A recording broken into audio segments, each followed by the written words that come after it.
and welcome back to Your Story is Your Portal. And today, in this solo episode, we are going to be talking about soul mapping. I've had quite a few people ask me what exactly is soul mapping. It is something that I've been doing for the last 15 years. So I have been a book publisher. I have published over 300 authors, and the process that I take people through, I have called soul mapping. And soul mapping is an opportunity where you get to reflect on your whole life. You get to reflect on all of the events that have happened to you throughout your life, as far back as you can remember, and how those events have shaped who you are today. And of course, for many people, the first question they ask me is, well, where do I start? It's so interesting because sometimes I think to myself that I have had 7 versions of Julie, or 7 lifetimes of Julie, and each of those lifetimes have definitely influenced who I am today. Each of those events that have happened to me have shaped my values, my beliefs, and who I am.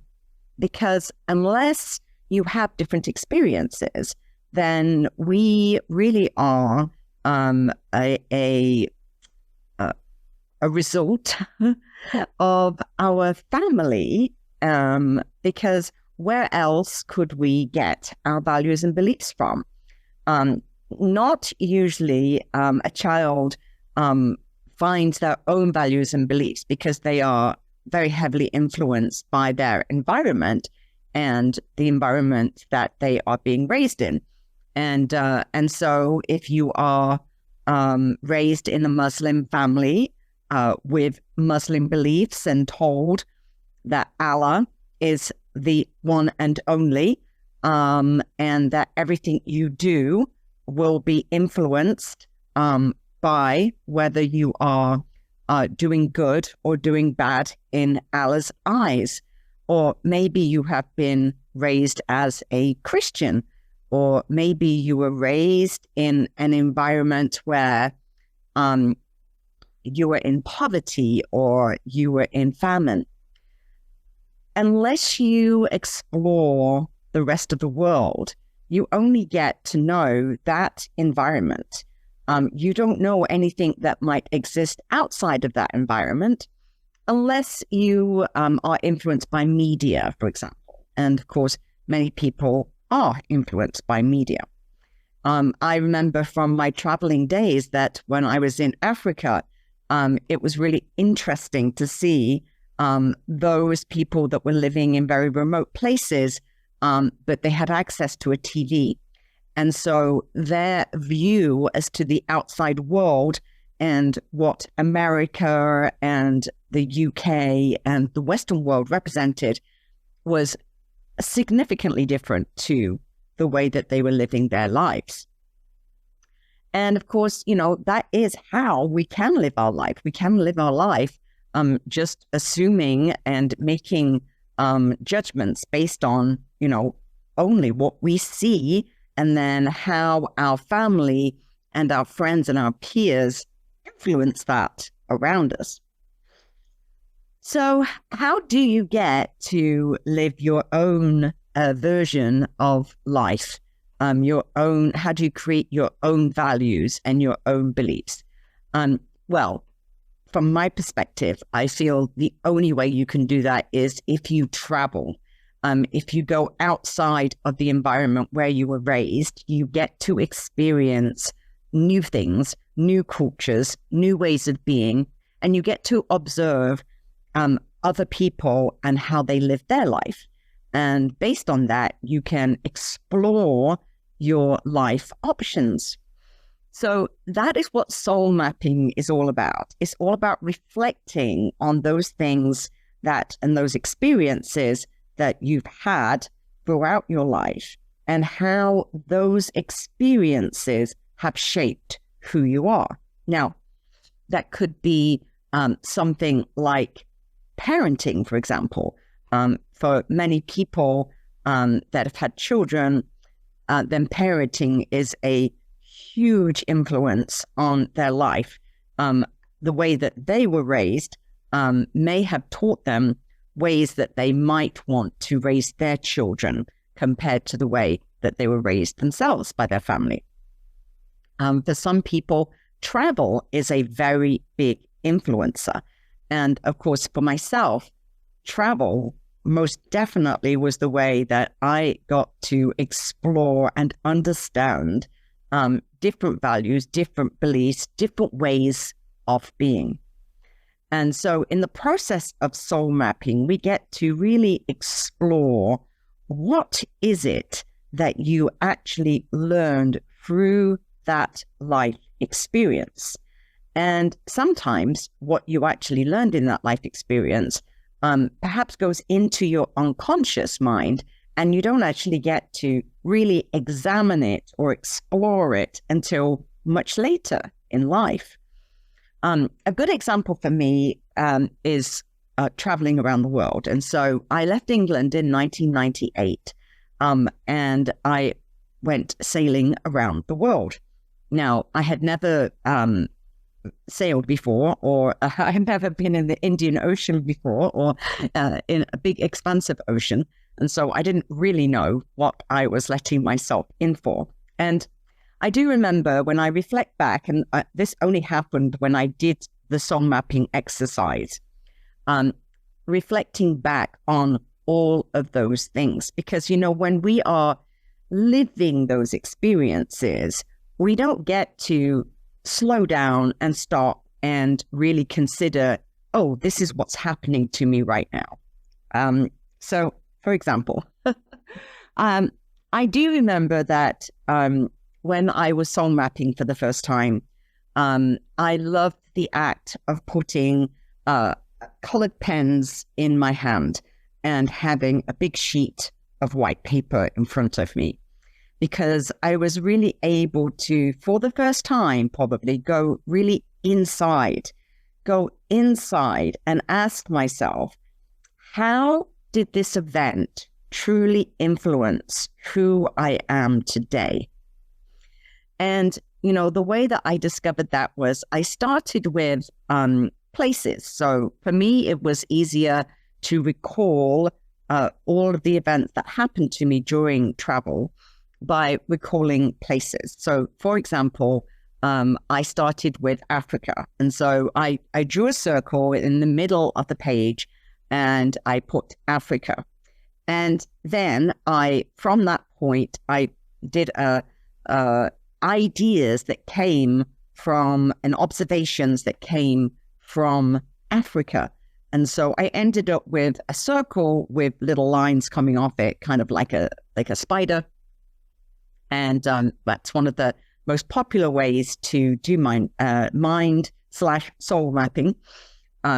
It's coming from the mind, but the difference and why I call it soul mapping is because I'm inviting you to go inside to your soul, not to think of it purely from a mind perspective, but to really tap into your soul and really ask yourself, what was the impact that this event had on my life? And then the magic that happens, because you have paper and you have colored pens, the magic that happens is that your left and your right brain connect.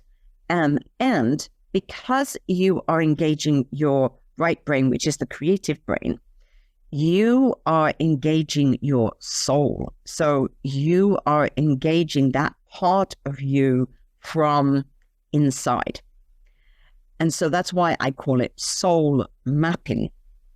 Now, this will only happen if you truly allow the writing to come from that place, from your soul, not to think about what you're going to write or think about the event, but to tap into that place inside, to tap into your soul and really consider,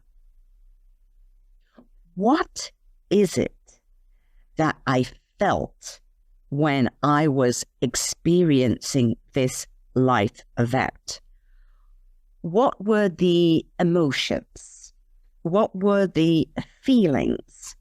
Did this event leave me feeling joyful? Did it leave me feeling reflective? Did it leave me feeling like I was in fear of the future? For example, when I think about my sailing days, I had many different events that happened during the period of 7 years that I was sailing.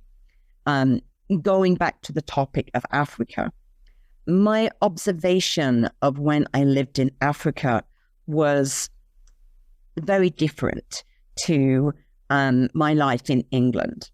And one of the things that my soul felt, and that's why I say I felt this on a soul level, was to witness the relationship between the whites and the blacks in South Africa. And on a soul level, I felt very sad, and I felt confused and not happy when I witnessed the way that the white Afrikaans addressed black people that worked for them. Now, my mind can tell me one thing. My mind can tell me, that is racism. My mind can give me the whole history of slavery, the whole history of the relationships between the white Boers and in Africa, and the war of the Boers and the Zulu War, and I can explore all of the history of South Africa, particularly.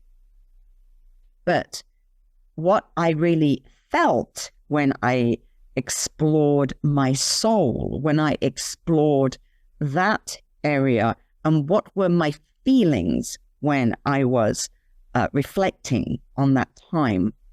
And what I felt was a very deep-seated sadness that there was a judgment of anybody, any person, based on the color of their skin.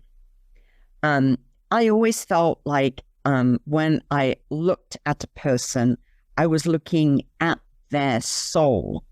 I never felt like I was looking at a person who had black skin or brown skin or yellow skin or white skin.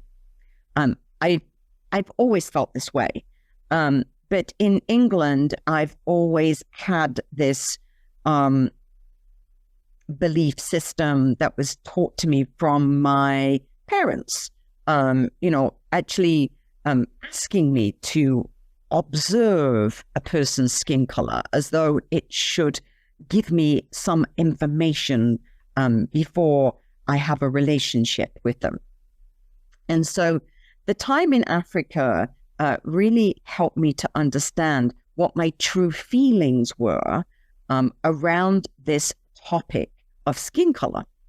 And what I really observed when I was in Africa was that I felt deeply sad and at times angry when I observed some of the ways that the white Afrikaans were treating the black boat boys, for example.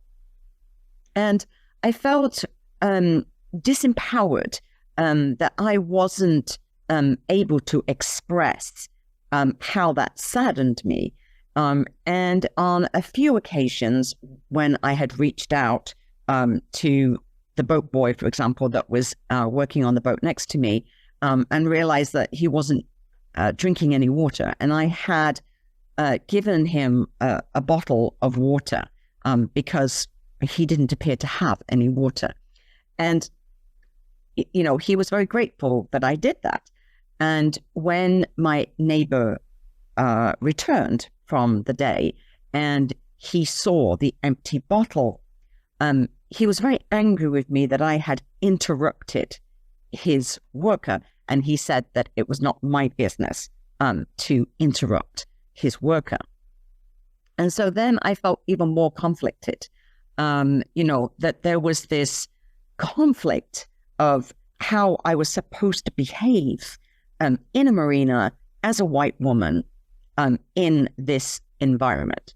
And as time went on, I connected with my soul more and more, and the feelings and the emotions that I felt when I was in that environment. I had on a few occasions like that spoken out about my feelings, and I realized pretty fast that was not appropriate as a white woman in South Africa to be voicing my opinion in that way. And so this was the first time that I had realized that, my opinion as a white woman wasn't welcome in certain environments. And in fact, not only was it not welcome, it in fact created problems. And so this was my first experience of living in this, sheltered environment that I was when I was raised in England. I was raised in a small village where we didn't even have people of any different color skin that lived in our village. And so my whole world was influenced by my father's opinion, and he had made it pretty clear how I should be feeling about people that had not been raised in that environment. I think when I think back to that, and I think back of the view of my parents at the time, I realized that they had formed opinions, and I'm not exactly sure where those opinions came from, but they had formed opinions that, you had to earn a certain status to live in a village with new houses. And if you had not been raised or born in that area, then you didn't belong. And it seemed that went to past generations, because it didn't even matter if you had been born in that area, as, for example, a first generation Indian. That had no significance. If you were brown skin and you were from Pakistani, then you weren't welcome, because you appeared not to fit in because of the color of your skin. And so when I go back to the soul mapping exercise and exploring what were my feelings around racism, what did my experience and my life experience living the 6 months in Africa, what did that teach me? What did that give me in terms of forming my own values and my own beliefs around this topic? And so you can see that if you give yourself the opportunity to really reflect on this, you can get to start to listen to your soul and perhaps to question some of the ways that you were raised with the beliefs of your family or your peers versus beliefs based on how did this make me feel when I experienced this? How did my heart feel? How did my emotions feel? And so this is the challenge that I give people when I ask them to do the soul mapping exercise. I ask them to think about the major events that have happened in their lives and how those events helped them to form their own belief systems, their own values, not those passed down by their family, but their values and beliefs based on the emotions that they felt when they had that life experience. And so I'm sure you appreciate that looking at your stories from that perspective is a very different way of looking at your story than looking at it just purely from your mind and from your intelligent mind that give you an opinion that's possibly not yours, that it's possibly based on some family belief system that you were raised with. So this is why I love soul mapping. This is why I love to encourage people to do this exercise. Using the big pieces of paper and the colored pens is a method that engages your soul. And that is why I really highly recommend that people try this exercise. To give yourself the quiet space to reflect on the inside, not from your mind, but from the inside. I believe the only other way we can do this is automatic writing, and sometimes journal writing is another way that we can reflect on our soul. But in order to do that, you really do have to let go and make sure that nothing is coming from the brain, from the mind, that you are letting everything well up from inside and from your emotions. And so I invite people to try this exercise, to try soul mapping, to see if it gives you the opportunity to really reflect on your life stories and reflect on how you formed your own belief systems, your own values based on your life experiences. And so just a reminder that I do offer this as a beautiful retreat on a one-on-one personal basis. And so here in Sayulita, Mexico, I am available for you to work one-on-one through this process. For some, that might be the starting point to write their memoir. For others, it's just an opportunity to really examine their own soul stories and to reflect on their true soul purpose. Because your story is your portal to your life purpose.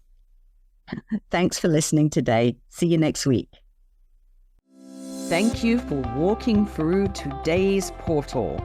I invite you to subscribe, share, and join me inside the House of Story Medicine for deeper journeys, book mentorship, and soul story retreats in Mexico.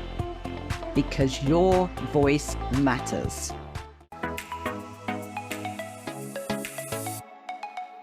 I'm Michelle Abraham, founder of the High Vibe Podcast Network, and we're honored to have Julianne's show, Your Story is Your Portal, as part of our network family. For more inspiring shows like this one, visit highvibepodcastnetwork.com, and don't forget to grab your free gifts from our hosts in the gift vault. Stay high vibe and keep sharing your life.